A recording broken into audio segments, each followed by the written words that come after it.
Having a sock puppet in charge of the Fed would also give the president access to the Fed's powerful authorities to enrich himself, his family, and his Wall Street buddies. So let me be very clear.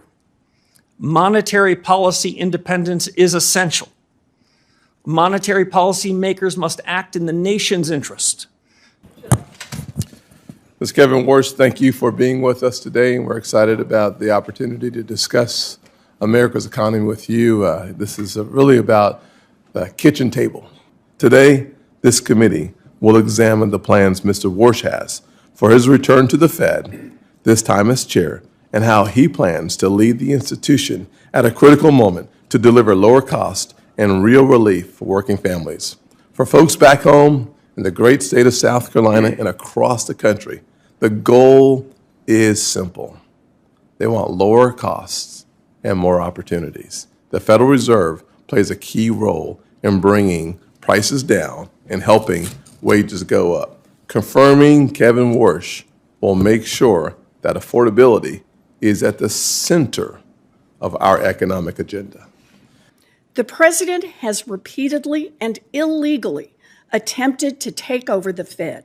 His bogus attacks on Governor Lisa Cook and Chair Powell were designed to threaten all the members of the Fed to do Trump's bidding and open more spots for Trump flunkies. Why try to end the independence of the Fed? Because Trump's economic failures are causing him political problems, and he wants the Fed to use monetary policies to artificially juice the economy in the short term, and this is his last chance to do that before the November elections. Having a sock puppet in charge of the Fed would also give the president access to the Fed's powerful authorities to enrich himself, his family, and his Wall Street buddies. We start today with a note of broad agreement, even though we might have heard different narratives at the outset of this hearing. This is a time of great consequence for the nation's economy. As a former Fed governor and friend or colleague of the last 5 Fed chiefs, from whom I've learned plenty of lessons, I'm particularly alert to the challenges and opportunities confronting the institution that I cherish, the Federal Reserve. To the President, to the Congress, the nation, I owe my best judgment and my most faithful efforts in serving the mission that you in Congress assigned to the Federal Reserve, including full employment and stable prices. The American people are counting on the Fed to deliver on its commitments. So let me be very clear. Monetary policy independence is essential. Monetary policy makers must act in the nation's interest. Their decisions the product of rigor, deliberation, and unclouded decision-making.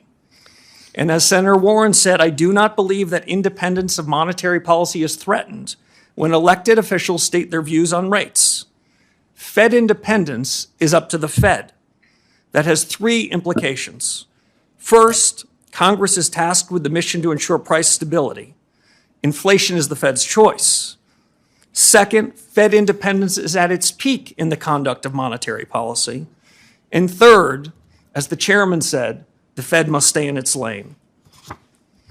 I'm committed to ensuring that the conduct of monetary policy remains strictly independent, equally committed to work with the administration and Congress on non-monetary matters that are part of the Fed's remit, and I commit myself to accountability.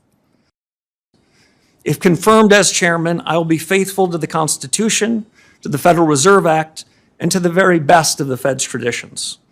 I believe a reform-oriented Fed can make a real difference to the American people, and if confirmed, I will seek to create an environment in which the best people do their best work. Candor and goodwill will go a long way in pursuing those objectives. And I suspect this hearing, Mr. Chairman, will put us to the test. It's a real privilege. If you like this video, then like, share, and subscribe to Mirror Now.